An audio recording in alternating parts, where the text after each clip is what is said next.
Hey, what's up, YouTubers? What's up, investors? Ken here from the Dyslexic Investor, and we're going to be looking at something slightly different today.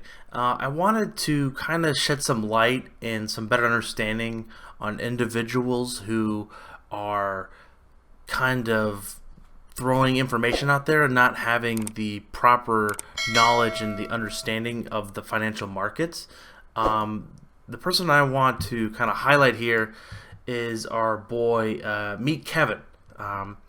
I'll put the link here in the description below, but basically he goes through the process of how Ray Dalio is lying to us in the connection of a Wall Street article that came out reportedly that he's betting 1.5 billion in put options on between a SPY and then a Euro traded index fund.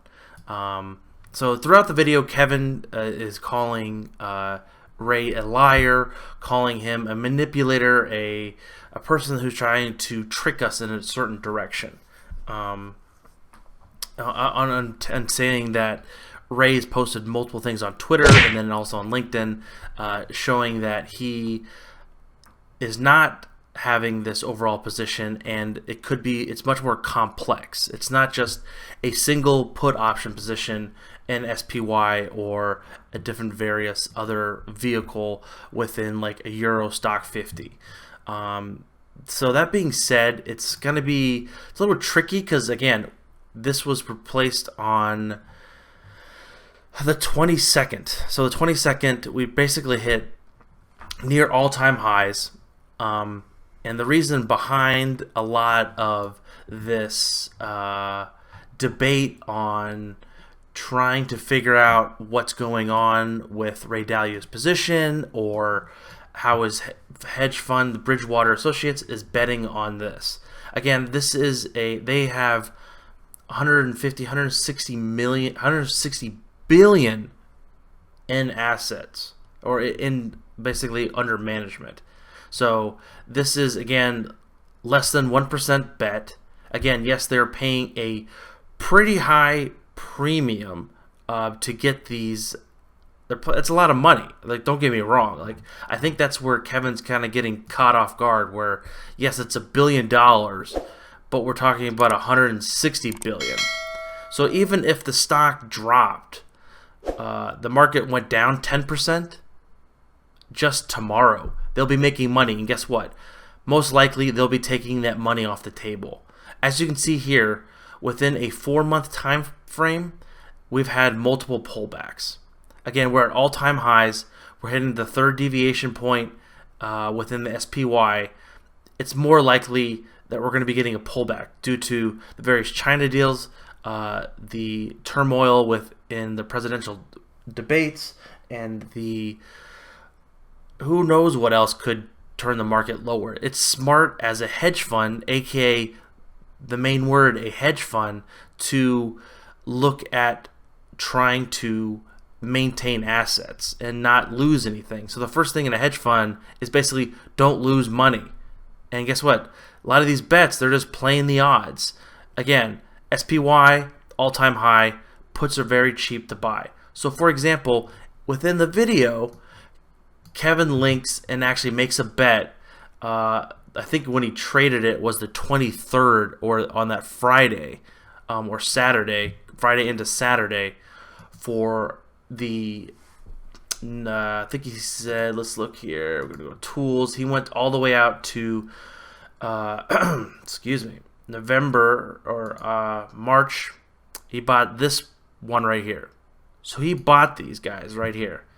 He bought just one option for a total, I think it was like $9.97. So he's already lost $100.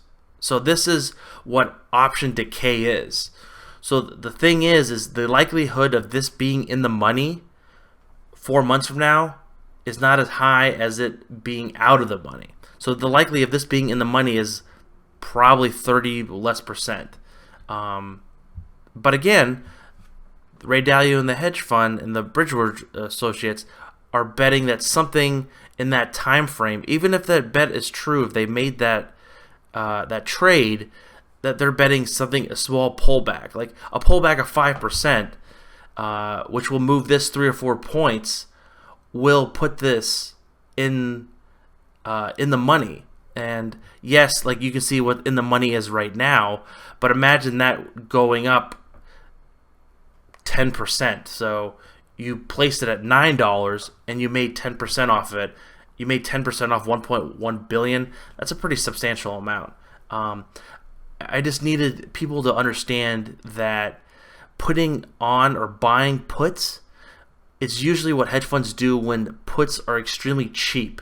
And Bridgewater Associates have been known to do a lot of the opposite things of a lot of other majority hedge funds do within the market.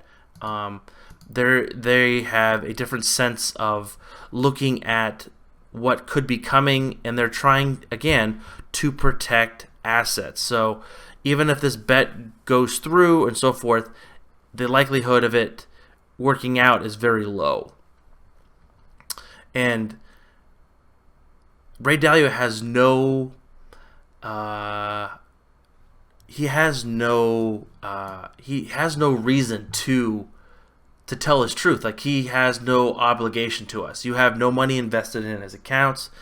He has no fiduciary responsibility to tell you what he's doing with his money or the client's money. So that being said, I hope this is not a negative piece. This is not something to hurt someone. I just wanted to educate the individuals to look at the reasoning behind why hedge funds do this, and matter the fact of if he's lying or not. That's not even anything in the equation, because the media blows everything up. We don't know what was said between him and the Wall Street Journal. It's two sides, and I decide to be on the sense of my understanding and the facts of, hey, listen, he has no rhyme or reason. If the bet's in place, if not whatsoever, I wouldn't be trading puts as well alongside of him just because of that.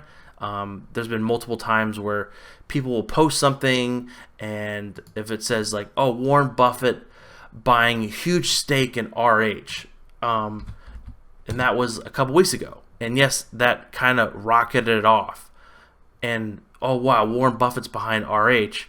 That doesn't mean that it's gonna be, he can get out at any time. Like, he only has to report every quarter on what his holdings are, and it has to be over like 4 or 5% of if he holds of any company. So that being said, just don't read into the news too much, and don't kind of put words into things, the sentences that were said by someone else, because you don't know the true meaning. You didn't sit down and talk to the guy with a cup of coffee or anything. Would love to have Ray Dalio on the show. If you hit me up, Ray Dalio, and we'll love to have a talk with you. Again, guys, just want to give a little insight. Again, this is Ken from the Dyslexic Investor. Catch you guys on the flip side. Peace.